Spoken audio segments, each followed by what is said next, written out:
हापुड़ की घटना है वो माँ बेटे बीसी वर्ग से आते थे, वो हनुमान चालीसा पढ़ रहे थे, उन्हें चप्पलों की माला डाल के निकाला है। तो योगी जी को गिराने के लिए ही गुजरात लॉबी से ये कहानी चल रही है। दोस्तों नमस्कार। दोस्तों यूजीसी को लेकर जिस तरह से माहौल बना हुआ था, लेकिन जिस तरह से सुप्रीम कोर्ट ने रोक लगा दी है, लेकिन हम गांव-गांव जाकर एक चर्चा कर रहे हैं कि आखिरकार सवर्ण नेता क्या कर रहे थे जब यूजीसी को लेकर सवर्ण वर्ग के लोग लगातार रोडों पर थे और लगातार अपनी आवाज़ बुलंद कर रहे थे। तो सर नमस्कार। नमस्ते सर। परिचय दीजिए। मेरा नाम कृष्ण कुमार सिंह है, गाँव नेधौला। तो सर क्या लग रहा है यूजीसी को लेकर जिस तरह से सवर्ण नेताओं ने चुप्पी साध रखी थी, अभी तक कोई ज़्यादा खास बयान नहीं दिया किसी ने? हमारा कोई नेता है नहीं ना भैया। अच्छा, सवर्ण समाज का कोई नेता नहीं? कोई नेता नहीं है।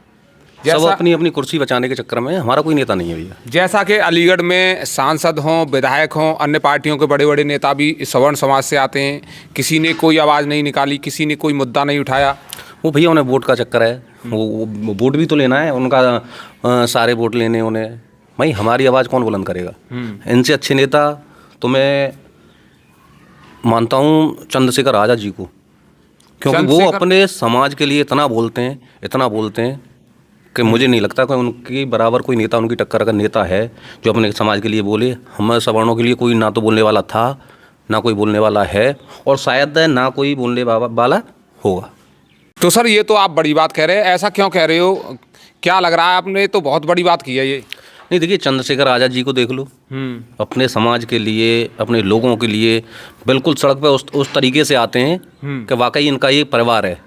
अगर ऐसे ही हमारे सवर्ण नेता करते रहेंगे, अगर ऐसा करें, उनके मुकाबले नहीं करता है कोई। केवल वो करते हैं कि मेरी कुर्सी बचे या XYZ जो भी है, उन्हें अपनी वोट से लेना देना है, ना कि किसी अपने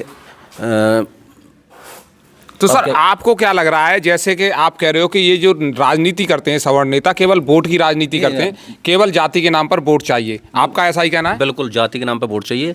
देखिए एक नेता हैं असदुद्दीन ओवैसी जी, उन्होंने बिहार में चुनाव लड़ा, सीट लाए नहीं लाए, वो क्यों? उनकी एकता है, इनकी एकता है। चंद्रशेखर आज पूरा समाज उनके साथ है, उनका समाज उनके साथ है, जैसे बोलेंगे वैसे करते हैं। लेकिन जो सवर्ण समाज के नेता है, सवर्ण समाज के जो वोटर हैं वो उनके साथ रहते हैं, नेताओं के साथ, लेकिन नेता साथ नहीं आ रहे हैं, ऐसा लग रहा है आपको? नहीं, ये तो यूज किया जा रहा है ना इनका, सवर्ण समाज को केवल यूज किया जा रहा है। वैसे कोई इनके हित में कोई बात नहीं होती है, कभी भी नहीं होती है। तो और भैया मेन चीज़ है, और ये बड़ी नेता है, हम तो एक गांव लेवल के इंसान हैं। हमारे तो कॉलेज वगैरह सरकारी स्कूल में बच्चे पढ़ते हैं, सरकारी कॉलेज में मान लो। हमें तो भाई बच्चों के आगे भविष्य के बारे में सोचना है।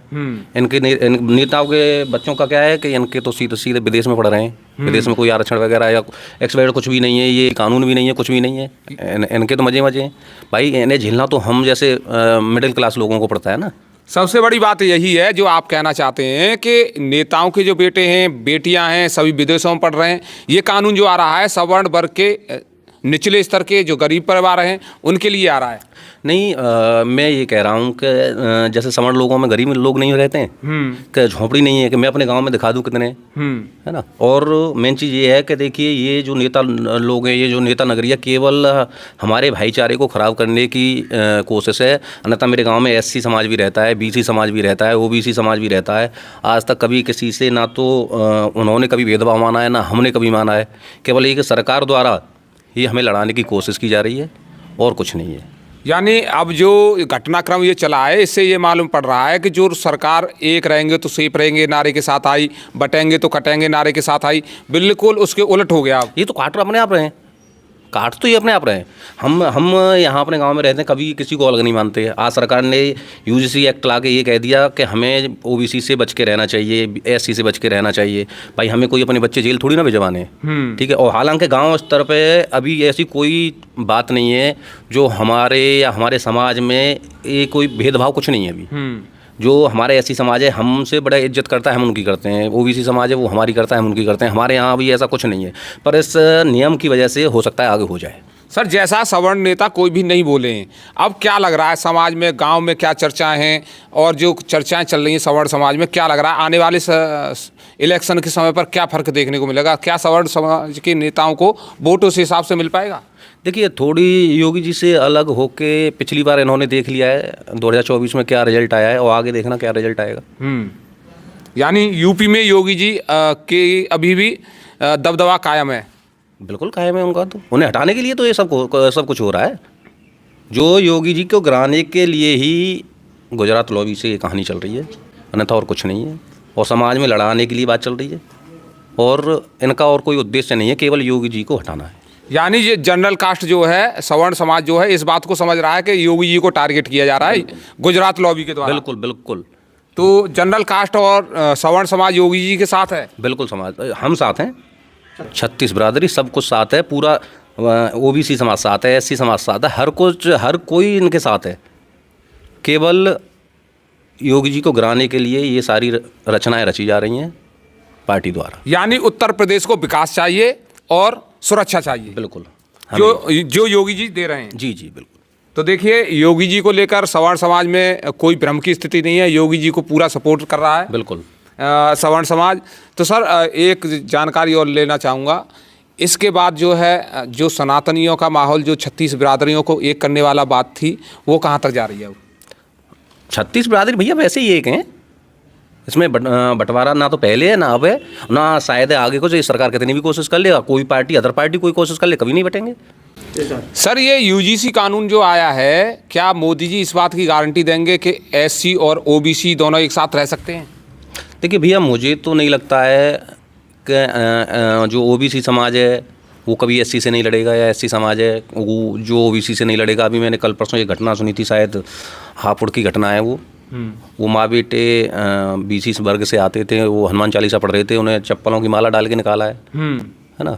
ये नहीं है कि जिसका देखिए जहाँ जिस बिरादरी का या जिस जातियों का बाहुल्य ज़्यादा होता है, वर्चस्व वहीं उनका ज़्यादा रहता है। अब यहाँ देखिए जनरल कास्ट का ज़्यादा बाहुल्य क्षेत्र है, तो वहाँ वर्चस्व जनरल समाज का आ रहा है। जहाँ ओबीसी का है वहाँ ओबीसी का आ रहा है, जहाँ एससी का है वहाँ एससी का आ रहा है। ये इसका मतलब ये नहीं कि एक्ट द्वारा कुछ नहीं होता, ये बाहुल्य जहाँ क्षेत्र जिसके ज़्यादा हैं वो उनका बाहुल्य होता है। तो सर, समानता कैसे आ सकती है? क्या आर्थिक रूप से समानता लाई जाए तो समानता आएगी? देखिए, आर्थिक रूप से तो देखिए सरकार तो कोई भी सरकार आ जाए, आर्थिक रूप से तो कोई मदद ही नहीं करती है। ठीक है, वो अपना जैसे रोजगार लगातार दिए जाए लोगों को। हाँ, रोजगार देने चाहिए। वैसे तो कायदा तो यही कहता है कि रोजगार दें ना, और रोजगार नहीं दे रहे तो कम से कम ये जो आपसी जो बंटवारा है ये करने की कोशिश ना करें। जैसे जी रहे हैं वैसे जीने दें, एक रहने दें। तो सर, आपको क्या लगता है कि ये केवल जनरल कास्ट को ही अलग करने का मैटर चल रहा है, क्या चल रहा है ये? देखिए, इनको एक चीज़ है कि सवर्ण तो मेरा है ही है, सवर्ण जाएगा कहाँ? ठीक है ना। और मेन चीज़, सबसे मेन मुद्दा है योगी जी को कुर्सी से हटाना। इनका यही है कि इन्हें हटाओ, सवर्ण जाएगा कहाँ हमसे अलग। यानी सवर्ण को ये अपना बंधक समझ रहे हैं। बिल्कुल समझ रहे हैं। तो अब क्या कहना चाहोगे सवर्ण समाज के लिए? सवर्ण समाज के लिए एक रहो, नेक रहो, एक रहो, बस एक रहना चाहिए। जहाँ भी जाओ एक जगह जाओ, अपना वर्चस्व दिखाओ। जहाँ वर्चस्व दिखेगा तो सभी सरकारें पूछेंगी, सभी पार्टियां पूछेंगी, कोई आए वो पूछेगा। अलग अलग ऐसे ही बिखरे रहोगे तो फिर ऐसे ही टूट पड़ती रहेगी, ऐसे ही समाज बढ़ता रहेगा, ऐसे ही एक्ट लगती रहेंगी, ऐसे ही कानून आते रहेंगे। तो देखिए, हमारे साथ थे कृष्ण कुमार जी, जिन्होंने अपनी बात रखी है यूजीसी को लेकर, और उन्होंने पूरी कहानी बताई है किस तरह से घटनाक्रम चला और किस तरह से सवर्ण समाज के नेता बिल्कुल चुप्पी साधे रहे और उन्होंने कुछ नहीं कहा। तो हमारा वीडियो देखने के लिए आपका बहुत बहुत धन्यवाद। नमस्कार।